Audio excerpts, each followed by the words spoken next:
Hello বন্ধুরা, PT পর return চ্যানেলে আপনাকে স্বাগতম। আশা করি সবাই ভালো আছেন। আজকে আমাদের নবমতম ক্লাস। আজকে আমরা শিখব রোটেট টুল এবং রিফ্লেক্ট টুল। তো আমরা সরাসরি ইলাস্ট্রেটরে আসলাম। আসার পরে আমি যদি রোটেট টুলটা এখানে আমি যদি একটা রেক্টেঙ্গেল নেই, এইভাবে রেক্টেঙ্গেলের পরে এটা আমি শিপ এক চাপে ফিল কালারে নিলাম। নেওয়ার পরে এরপরে আমি যদি এটা সিলেক্ট করে রোটেট টুল দিয়ে এখানে যদি মাঝখানে বরাবর এখানে ক্লিক করি, ক্লিক করার পরে যেটা আমি এটা ঘুরাই, দেখতে পাচ্ছেন আমার যে রেক্টেঙ্গেলটা এটা বেড়ায় ঘুরতেছে। তো আমাদের যেভাবে যতটুকু প্রয়োজন আমরা ততটুকু ঘুরাবো। তো আমি যদি সেন্টারে ক্লিক না করে এই সাইডে ক্লিক করি, এইখানে ক্লিক করে এবার ঘুরাই, তো দেখতে পাচ্ছেন আমার এইখানে মাউসটা ক্লিক করেছিলাম সেইখানে সেটার বেড়ায় ঘুরতেছে, দেখতে পাচ্ছেন।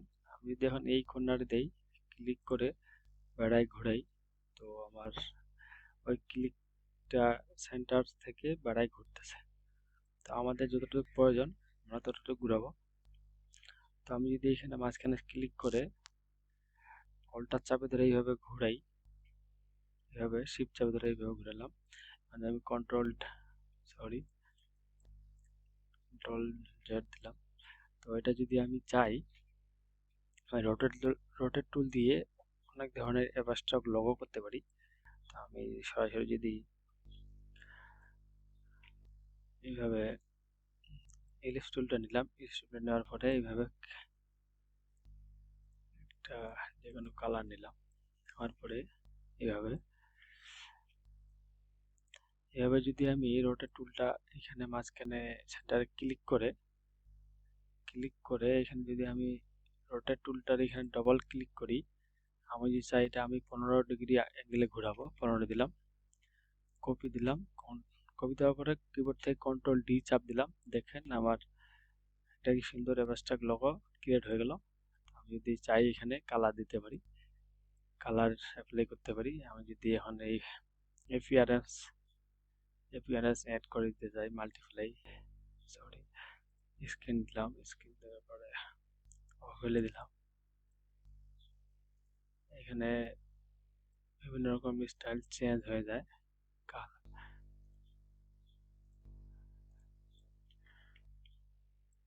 দেখতে পাচ্ছেন এটা আমার রোটেট টুল দিয়ে আমরা আরো অনেক ধরনের কাজ করতে পারি। তো আমি যদি পেন টুল দিয়ে এইভাবে শিপ চাপে ধরে এইভাবে একটা শিপ এক চাপে আমি পি চাপ দিলাম, শিপ এক চাপে একটা পাদ নিলাম, পাদ নেওয়ার পরে এটা আমি স্ট্রোকটা একটু বাড়াই দিলাম। এইভাবে বাড়াই দেওয়ার পরে আমি ইফেক্ট দিয়ে দিলাম এটাতে, ইফেক্ট দেওয়ার পরে আর একটু বাড়াই দিলাম। তো আমি চাচ্ছি এটাকে বেড়াই বেড়াই আমি ঘোরাবো, সেই ক্ষেত্রে আমি রোটেট টুল দিই, এইভাবে এখানে ক্লিক করি, ক্লিক করার পরে অল্টার চাপ ধরে এইভাবে কপি করি। এটা ক্লিক করা হয়নি, আমি এখানে চাপ দিলাম। এখন যদি আমি অল্টার চাপে ধরে কপি করি,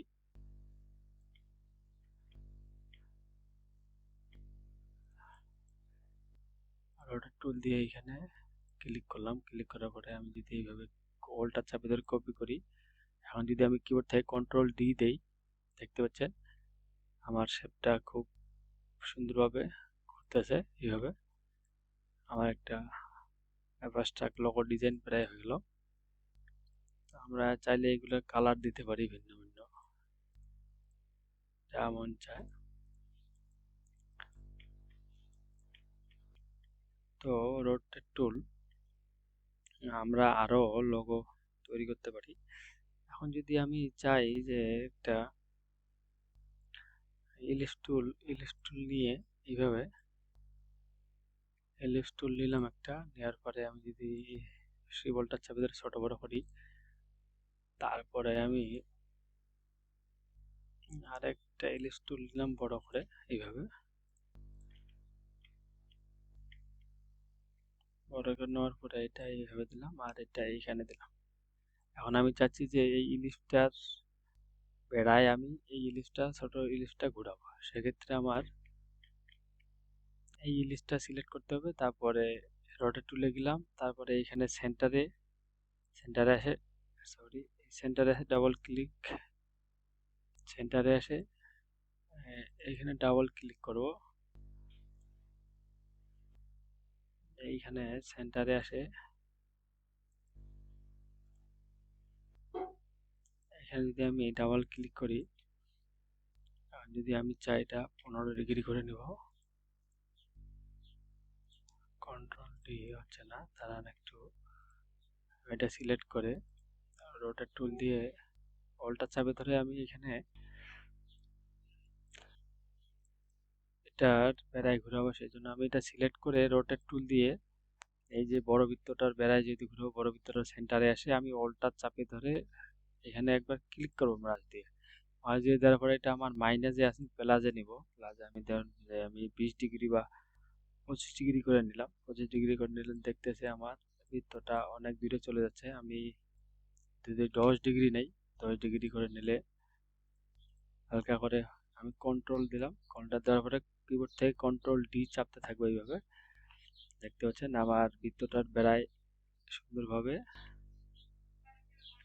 সুন্দরভাবে ঘুরতেছে। এইভাবে আমি চাইলে এটার কালার দিতে পারি। আমরা এইভাবে রোটেট টুল দিয়ে অনেক রকম ডিজাইন করতে পারি চাইলে। তো এইভাবে যদি আমরা আরো ডিজাইন করতে চাই, সেক্ষেত্রে আমি যদি এখানে একটা লিস্ট, না, এটা আমি যদি এখানে একটা এই এইভাবে সোজা লাইন টান দিলাম, টান দেওয়ার পরে আমি কিবোর্ড থেকে পি চাপ দিলাম, দেওয়ার পরে আমি একটু স্ট্রোকটা বাড়ায় নিলাম। এইভাবে বাড়ায় নেওয়ার পরে আমি একটা ইফেক্ট দিলাম এখানে। আমি এই ইফেক্টটা দিলাম। দেওয়ার পরে আমি একটা ইলিশ নিব, কিবোর্ড থেকে এল চাপ দিলাম, সি বোল্টটা চাপে ধরে সমানভাবে বড় ছোট করে নিলাম, বড় করে নিলাম। নেওয়ার পরে আমি চাচ্ছি যে এটার বেড়ায় আমি এটা ঘুরাবো। সেক্ষেত্রে আমি যদি এখানে বড় করে নেই, এটা যদি আমি বড় করে নেই, আর এটা যদি আমি পেন টুলে গিয়ে উল্টা চাপে ধরে এইভাবে এইভাবে সমান করে দেই এইভাবে। তো আমি এটা কালার একটু আলাদা নিলাম, কালো নিলাম। আমি একটু এটা ঘুরিয়ে দিলাম, এইভাবে ঘুরিয়ে দিলাম। একটু ছোট করে নেব, ছোট করে না করে এইভাবে দেব আমি। আরো একটু ছোট করে নেব, সরি, আর একটু হালকা করে ছোট করে নেব এইভাবে। তারপরে আমি এটা আর একটু বাড়াই দিলাম। বাড়াই দেওয়ার পরে আমি চাইছি যে এটার বেড়ায় ঘুরাবো, সেক্ষেত্রে একটু এটা বাড়াই নিলাম। সেক্ষেত্রে আমার প্রয়োজন পড়বে রোটেট টুলে গিয়ে এই যে বৃত্তটার মাঝখানে যে আছে সেন্টারে আমি উল্টা চাপ ধরে ক্লিক দিব, একবার ক্লিক দিয়ে এখানে যদি আমি 20 দিই, সরি আমার সিলেক্ট করা হয়নি হয়তো। তো আমি এটা সিলেক্ট করে রোটেটে গিয়ে এইখানে অল্টার চাপে ধরে একবার ক্লিক করব। এখানে আমি যদি 25 ডিগ্রি দেই, কপি দিলাম, 25 ডিগ্রি অনেক ফাঁকা হয়ে যাচ্ছে। আমি যদি 15 ডিগ্রি দিলাম, সরি, এটা আমি 20 ডিগ্রি দেব। এখানে যদি আমি 20 ডিগ্রি দেই, কপি দিলাম, এটা সিলেক্ট করলাম, সিলেক্ট করার পরে এখানে আসে সেন্টারে উল্টা ক্লিক করলাম একবার, 25-30 দিয়ে দিলাম, কপি দিলাম, কন্ট্রোল ডি এভাবে চাপে ধরে আমি এটা কন্ট্রোল ডি দিয়ে আমি এটা বড় করে নিলাম। আর এটা আমি স্ট্রোকটা আরো বাড়াই নিলাম। আমি চাইলে এগুলার আমি কালার দিয়ে দিতে পারি এইভাবে। আমরা অ্যাবস্ট্রাক্ট লোগো, বিভিন্ন ধরনের লোগো আমরা এই রোটার টুল দিয়ে করতে পারি। আমি যদি চাই একটা ত্রিভুজ নিলাম, এইভাবে কি এর ডান আরো চাপ দিলাম, এইভাবে ত্রিভুজ নিয়ে নিলাম, শিবাক চাপে ধরে আমি ফিল কালার নিলাম, নেওয়ার পরে আমি যদি চাই এই বৃত্তটা আমি 45 ডিগ্রি অ্যাঙ্গেলে ঘুরাবো, সেক্ষেত্রে আমার এখানে 45 যদি আমি লিখে দেই, ওকে দিয়ে দিলাম, এটা আমি 45 ডিগ্রি অ্যাঙ্গেলে পেয়ে যাবো। তো আমাদের যদি নির্দিষ্ট করে অ্যাঙ্গেলে ঘোরাতে যাই, সেক্ষেত্রে আমার এখানে ডাবল ক্লিক দিয়ে এখানে লিখে দিতে হবে। আমি যদি 90 ডিগ্রি অ্যাঙ্গেলে চালাই, এটা 90 ডিগ্রি, আমার 90 ডিগ্রি অ্যাঙ্গেলে চলে যায়। রোটেট টুল দিয়ে আমরা যে কোনো শেপের আরো বিভিন্ন রকম ডিজাইন করতে পারি। বেশিরভাগ অ্যাবস্ট্রাক্ট লোগোগুলো আমাদের এটা ফিল কালারে স্ট্রোকে দিয়ে দিলাম। এভাবে যদি আমি এটা রোড এখানে একবার অল্টার চাপে ধরে ঘুরাই, এটা আমি দিলাম 15 ডিগ্রি, কপি দিলাম। কপি দেওয়ার পরে আমি কন্ট্রোল ডি প্রেস করি, তাহলে দেখেন আমার এখন যদি আমি এটা স্ট্রোক দেই, আমার একটা সুন্দর ডিজাইন হয়ে গেল। তো আমরা রোটেট টুলের কাজ জানলাম, এবার আমরা দেখবো রিফ্লেক্ট টুল। রিফ্লেক্ট টুল রিফ্লেক্ট টুল সাধারণত আমাদের এপাশ ওপাশ করার জন্য ব্যবহার করে। তো আমার আগে থেকে কিছু শেপ নেওয়া আছে, আমি এখানে চলে আসলাম। আসার পরে আমি যদি এটা আমার গ্রুপ করা আছে, আমি যদি এই শেপটাকে রিফ্লেক্ট করি, এই রিফ্লেক্ট টুল আছে, অথবা সরাসরি আপনারা লেফট বাটন ক্লিক করে এখানে ট্রান্সফর্মে আসে, এখানে রিফ্লেক্ট যদি ক্লিক করি, এই ফোনটা এখানেও আসে। তো আমি যদি সরাসরি এটা ক্লিক করে রিফ্লেক্ট সিলেক্ট করে ডাবল ক্লিক করে এখানে, তো আমি যে অ্যাঙ্গেলে চাইবো সেই অ্যাঙ্গেলে পাবো। যদি হরিজন্টালে চাই হরিজন্টালে আসবে, যদি ভার্টিক্যাল চাই ভার্টিক্যালে, যদি অ্যাঙ্গেলে চাই অ্যাঙ্গেলে আসবে। আমি এখানে নির্দিষ্ট করে কত ডিগ্রি চাই সেটাও সিলেক্ট করে দিতে পারি। আমি ভার্টিক্যালে নিলাম প্রথমে, ভার্টিক্যালে নেওয়ার পরে আমি কপি দিলাম। কপি দেওয়ার পরে আমি যদি এটা এইভাবে দেই, কপি শিফট চেপে ধরে এইভাবে নিয়ে যাই, নিয়ে যাওয়ার পরে এখানে যদি আমি উপরে একটা স্টার দেই, আমার একটা সুন্দর করে লোগো ডিজাইন হয়ে যাবে। এই দেখেন, আমি যদি এখানে একটা স্টার বসাই দিই, রিফ্লেক্ট টুল দিয়ে আমরা সাধারণত আমাদের ডিজাইন খাটানি হালকা করে দেয়, এই সোজা করে দেয়। এই কালারটা যদি দেয়, কি হচ্ছে না, আমরা রিফ্লেক্ট টুল দিয়ে সহজে একটা আঁকা হয়ে গেলে আরেকটা আঁকতে হবে না, এটা আমরা সহজে পেয়ে গেলাম। এখন যদি আমরা এটাকে রিফ্লেক্ট করি, এইখানে ট্রান্সফর্মে আসে রিফ্লেক্ট, অথবা আমরা এইখানে ডাবল ক্লিক করে রিফ্লেক্টে আমি ভার্টিক্যাল দিয়ে দিলাম, কপি দেওয়ার পরে আমি শিফট চেপে ধরে সোজা এই পাশে নিয়ে আসলাম। এটা যদি আমি কালার দেই, এই কালার যদি দেই, তারপরে যদি আমি এখানে ট্যাক্স বসাই,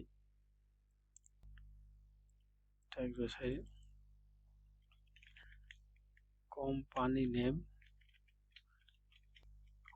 নেম, যদি ক্যারেক্টারে ডবল ক্লিক দেই, এখানে আমার বড় হাতের হয়ে যাবে এইভাবে। আর এখানে নিচে দিয়ে দিলাম ট্যাগ লাইন হেয়ার। এরপরে আমি এটা টাইপে আসে চেঞ্জ কেজে আসে, আমি টাইটেল করে ডাবল ক্লিক আছে, আমি এটা এইভাবে দিয়ে দিলাম। তারপরে এটা অ্যালাইনমেন্ট করে সোজা করে নিয়ে নিলাম। অল্টার চাপে ধরে এরো কি চাপি, তাহলে আমার এটা বেড়ে যাবে। আমরা এইভাবেও সুন্দরভাবে রিফ্লেক্ট করে লোগো ডিজাইন করতে পারি। তারপরে আরেকটা যে আছে আইকন, এটা যদি আমরা সহজে শিফট চাপে ধরে রিফ্লেক্ট করি, ভার্টিক্যালে থাকবে। এটা আমাদের বেশিরভাগ ভার্টিক্যাল অথবা হরিজন্টাল, এই দুটাই কাজে লাগে বেশি। আমি একেবারে হরিজন্টালটা দেখাচ্ছি। আমি ভার্টিক্যালে নিয়ে নিলাম, কপি দিলাম, কপি দেওয়ার পরে এভাবে সুন্দর করে এভাবে দিলাম। তো চাইলে আমরা যদি এখানে কালার ব্যবহার করতে চাই, কালারও ব্যবহার করতে পারি। তো আমি এটা দিয়ে দিলাম অরেঞ্জ কালার, আর এটা দিলাম আমরা যদি এখানে এটাও যদি দিয়ে দিই আলাদা কালার, এই কালারটা, তারপরে আমরা যদি দেই এইটা, এই কালারটা, এইভাবেও আমরা লক্ষ্য করতে পারি। তো আমি যদি এইটা ডিলিট করে দিই, এইভাবেও আমরা লক্ষ্য করতে পারি। তো আমি এই লেখাগুলো যদি এখানে আনি, তো আমাদের এটাও একটা সুন্দর আইকন হয়ে গেল। এক পাশ যদি আমরা তৈরি করে ফেলতে পারি, আর আরেক পাশ অটোমেটিকলি রিফ্লেক্ট টুল দিয়ে আমরা রিফ্লেক্ট করে দিতে পারি। তো আমরা এখন হরিজন্টাল বরাবর কিভাবে করে এটা একটু দেখি। এটা যদি আমি কন্ট্রোল জি দিয়ে গ্রুপ করলাম, কলটা চাপ ধরে কপি করে নিয়ে আসলাম, এটা যদি আমি ট্রান্সফর্মে এসে রিফ্লেক্ট করি, এখন যদি আমি হরিজন্টাল দেই, আমাদের এটা হরিজন্টাল বরাবর মানে উপরে উঠে যাবে। এখন যদি আমি কপি দেই, কপি দেওয়ার পরে আমরা সুন্দরভাবে এটা এইভাবে বসাই দিতে পারবো। এখন আমরা এই দুটো যদি সিলেক্ট করে গ্রুপ করে ফেলি, কন্ট্রোল সি কন্ট্রোল এফ দিলাম, তারপর যদি আমি এটা এইভাবে ঘুরে নেই, আমাদের আর একটা ডিজাইন সুন্দরভাবে হয়ে গেল এইভাবে। তো রিফ্লেক্ট টুল, এটা যদি আমরা এখন দুইটা সবগুলো সিলেক্ট করে কন্ট্রোল জি দিয়ে গ্রুপ করে দিলাম, আমরা যদি রিফ্লেক্ট করি, আর আমরা যদি এটা বরাবর ভার্টিক্যাল হরিজন্টালে দিলাম, তারপরে কপি দিয়ে দিলাম, কপি দেওয়ার পরে আমি সোজাসুজি যে নিচে আনি, এটা এইভাবে এসে আনি, দেখেন আমার এটা রিফ্লেক্ট হয়ে গেল হরিজন্টাল বরাবর। তো আমি তারপরে নিচে নামাই নিলাম। তো আমরা সহজেই রোটেট টুল এবং রিফ্লেক্ট টুল দিয়ে অ্যাট্রাকটিভ অ্যাবস্ট্রাক্ট লোগো যে কোনো শেপ রিফ্লেক্ট করে ফেলতে পারি, ডিজাইন আমাদের সুন্দর হয়ে যাবে, তাহলে আমাদের পারফেক্ট ডিজাইন হবে। তো বন্ধুরা, আজকে দেখলাম আমরা রোটেট টুল এবং রিফ্লেক্ট টুল কিভাবে কাজ করে। তো আজকের ক্লাস এই পর্যন্তই বন্ধুরা, সবাই ভালো থাকবেন, সুস্থ থাকবেন, ধন্যবাদ। দেখা হচ্ছে পরবর্তী ক্লাসে।